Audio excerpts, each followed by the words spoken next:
Nick speaking, and welcome to this video. Right, as you can probably tell from the title, I have another game coming up with Aceface.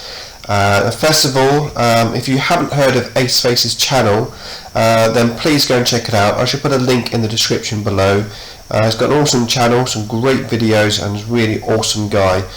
So please go and give him a sub if you haven't already. So just in case you're unaware of what's been going on, basically Aceface and I have been getting together. We've been playing some games.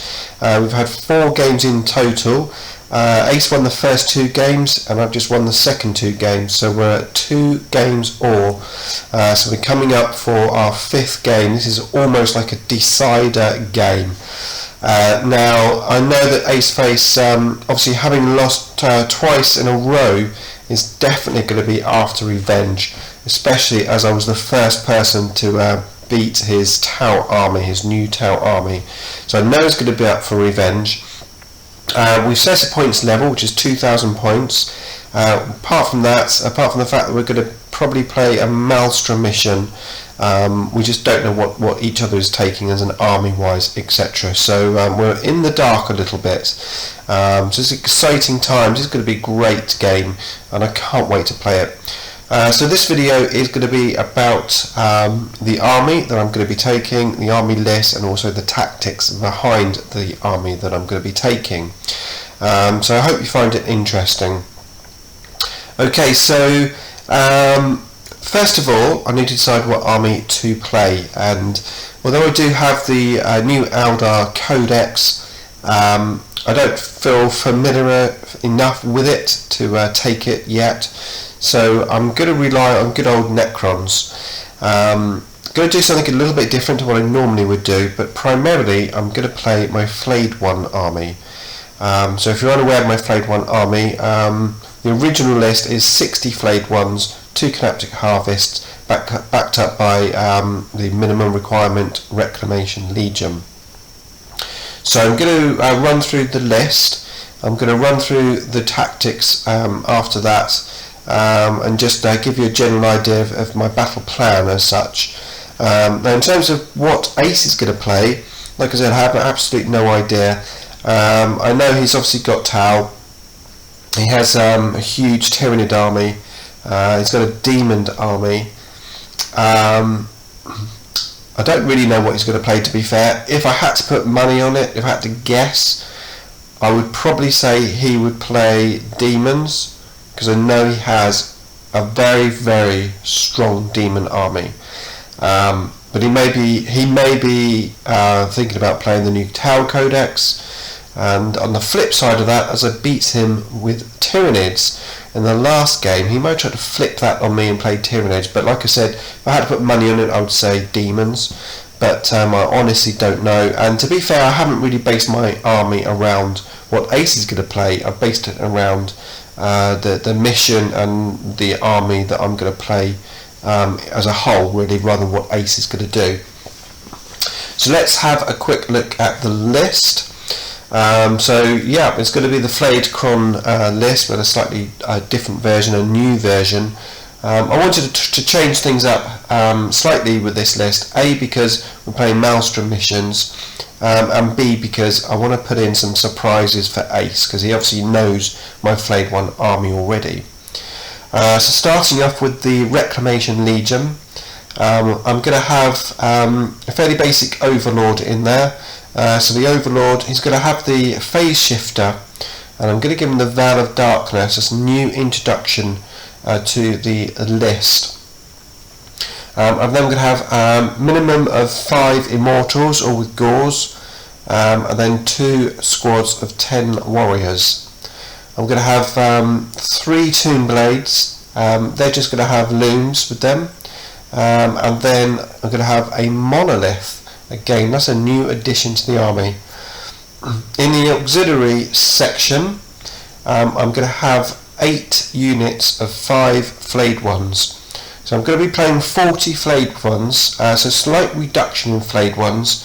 The list did start off with more Flayed Ones, but I've honed it down to 8 squads of 5. and then I'm going to have 2 Canaptic Harvest formations, and one extra addition for that is I'm going to have the claw array on each of the tomb spiders. Now that takes me to 1,998 points, 2 points shy. Okay, so now you know the list. I'm going to have a quick look at how we're going to use the list. So what I'm going to do for deployment, I've got my deployment map up here now. So I'm going to deploy with the Overlord and the Immortals right at the back there, and then either side of them is going to be the 2 units of warriors. In front of the Overlord unit I'm going to have 2 tomb spiders, and they're going to be hiding as best they can behind that monolith. To either side of the tomb spiders I'm going to have the scarabs and the wraiths. They're obviously all going to be within 12 inches of the spiders. I am then going to infiltrate all, when I say all, I'm going to infiltrate at least 6 units of flayed ones. I may potentially hold back 2 units of flayed ones for deep striking, potentially, so that I've got that option. So that's going to be my deployment. Now, when it comes to turn 1, my idea is effectively to be moving forward with pretty much most of the units. Obviously it does depend upon the mission, depends where the objectives are, etc. But I'm going to try and get as many objective points as I can, of course. Now the list is going to work this way. The monolith, which is the new addition to the army, is there for a few reasons. It's there because A, it's not normally in the list, so potentially Ace won't be expecting it. Now I probably would suggest that Ace will have something which will be able to deal with armor 14, so I'm not taking it because I don't think he'll be able to deal with it. Indeed, I think he's definitely going to have some anti-tank stuff in there, because if he thinks I'm going to be playing Eldar, or if he thinks I'm going to be playing the super flanks, he's going to want some anti-tank stuff in there. So I am expecting the monolith to get some shots taken on it, and that was one reason why I've decided not to deep strike it. I'm actually going to deploy it like a capstone to the army, and that is why I made the points for 2 claws on the spiders. So if you're unaware, what those claws do is they allow me on a 4+ to regenerate a hull point or weapon destroyed result on that monolith. The key thing for me is the hull points. Now bearing in mind that with the Reclamation Legion I'm going to be ignoring crew stunned and crew shaken results, which you do take the hull point but you ignore the result, and then potentially I've got 2 spiders at the back to regenerate those hull points. Now hopefully the monolith will give at least a cover save to the spiders, if not blocking line of sight totally. So unless Ace is able to take my monolith down, all 4 hull points in one turn, I've got a good chance of basically getting that monolith back with some more strength. You know, so if I take 2 or 3 hull points one turn, I've got a chance of getting a couple of hull points back. So that's the sort of plan A for the monolith. Now plan B for the monolith is of course the fact that I can teleport stuff through it. Now that would mainly be things like the warriors, the immortals and the flayed ones, giving me the options to move the monolith out and maybe teleport a unit from one area to another one if I need to get onto objectives, or if it looks like one of my other units are looking quite vulnerable. Let's just say I have the tomb blades, which are going to be flanking either one side or the other, depending on which is weakest or which one has a isolated objective. And if those tomb blades, you know, look into trouble, although I can't actually teleport tomb blades, so that's a bad example. Let's just say I've got some flayed ones on the side and they're looking in trouble from an attack from Ace. I can at least pull them through the monolith. And yes, the monolith does have that big blast template, the large blast template weapon. I'm not necessarily using it for the weapon, I'm using it mainly for A, distraction, B, to protect my tomb spiders, C, to give me the ability to teleport some units across the table.